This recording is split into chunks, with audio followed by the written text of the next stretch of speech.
Добре дошли в нашата образователна поредица Information Matters. Здравейте на всички и добре дошли в пети епизод от поредицата Information Matters. Днес ще говорим за медийната грамотност и дигиталното благополучие.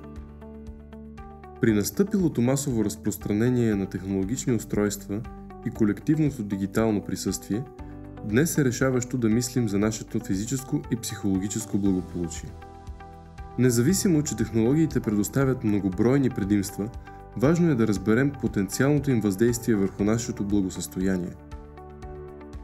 Ето защо, за да съхраним и подобрим своето благосъстояние, докато сме под въздействието на дигиталните медии, се изисква ориентиране, при което да не забравяме, че медийното ни потребление въздейства върху нашето психическо и физическо здраве. Внимателното ориентиране в дигиталния свят ни помага да сме наясно с нашето потребление и със себе си. Можем да правим информиран избор спрямо дигиталното си потребление и да откриваме какво е по-добро за нас. Сега нека разгледаме отблизо основите на дигиталното благополучие и да се запознаем с някои важни понятия. Потреблението на дигитални медии се отнася до използването на електронни устройства и съдържание и включва дейности като сърфиране, използване на социални медии и онлайн забавление.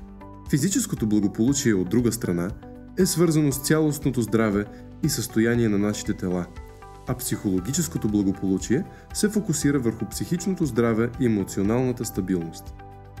Информираността означава съзнателно разбиране на нещата, а контролът върху технологиите предполага способността да управляваме и регулираме дигиталните си дейности.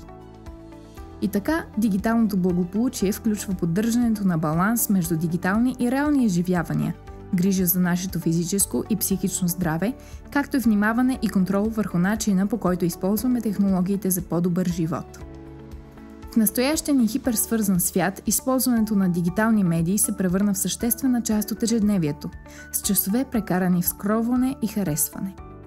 Прекомерната консумация на цифрови медии и продължителното време пред екрана може да повлияе пагубно на нашето благосъстояние, което води до различни здравословни проблеми, като физически такива: пристрастяване, емоционален стрес, когнитивно увреждане, намалена производителност, обтегнати социални взаимоотношения и нарушение на съня.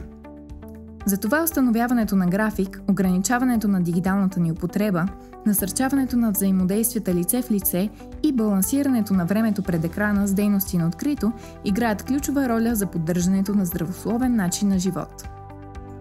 Не пропускайте останалите видеоуроци от информативната поредица и намерете още полезна информация на нашия уебсайт informationmatters.eu.